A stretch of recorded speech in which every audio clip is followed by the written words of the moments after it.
Nightline, brought to you by the remarkably agile GS300.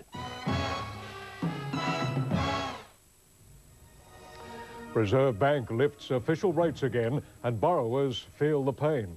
Brisbane gunman still on the run despite reports he returned home. And rugby league star Anthony Mundine quits the game.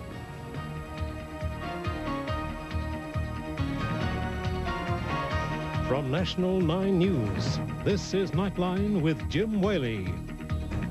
Good evening. Business groups have reacted angrily to the Reserve Bank's decision to increase interest rates for the fourth time in 6 months, claiming the 0.25% rise is not justified and will have a dramatic impact on business activity.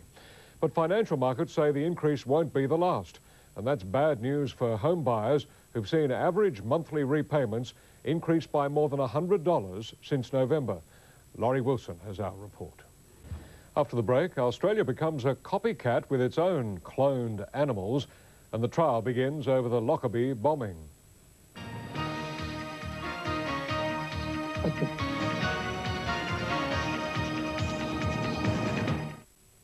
Talks have failed to prevent tomorrow's 24-hour teachers' strike across New South Wales. The executive of the Teachers' Federation again defied the Industrial Relations Commission, which has repeatedly ordered the union to negotiate over the pay dispute instead of taking industrial action. The union and the government now appear further apart than ever. The government has withdrawn its pay offer of 16% over 4 years, while the union now faces fines of up to $10,000 a day.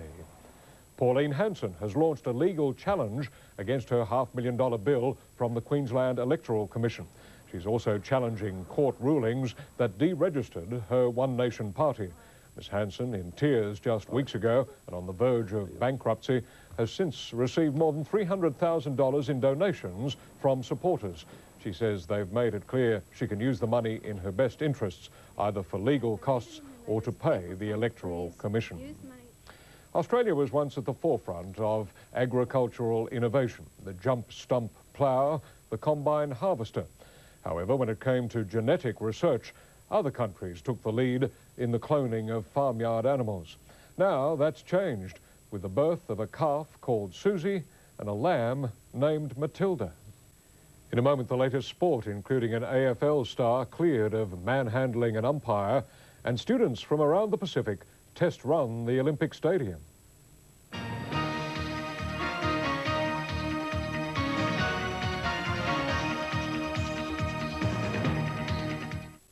Now to sport, and in AFL, a relieved West Coast forward, Fraser Garrick, has been cleared on one of the code's most serious charges. Facing the prospect of a significant ban over allegations that he manhandled an umpire, the tribunal decided tonight he had no case to answer. Anthony Mithen was there. And still to come on Nightline, the finance and the national weather.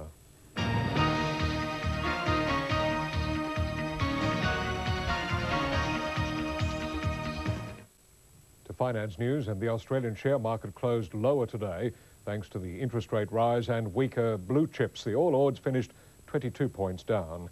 In Tokyo, markets were closed because of public holidays there. In London tonight, the FT 100 almost 80 points down in morning trading. Gold is fetching $276.25 US an ounce.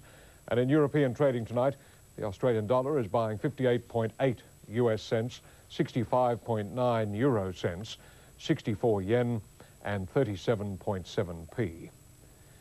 The national weather, and fine for Darwin and Perth tomorrow, showers easing in Brisbane, rain for Sydney and Canberra, and showers in Melbourne, Hobart and Adelaide.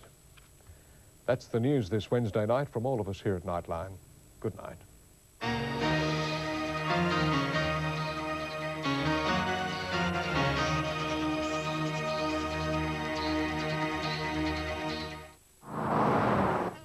Nightline, brought to you by the remarkably agile GS300.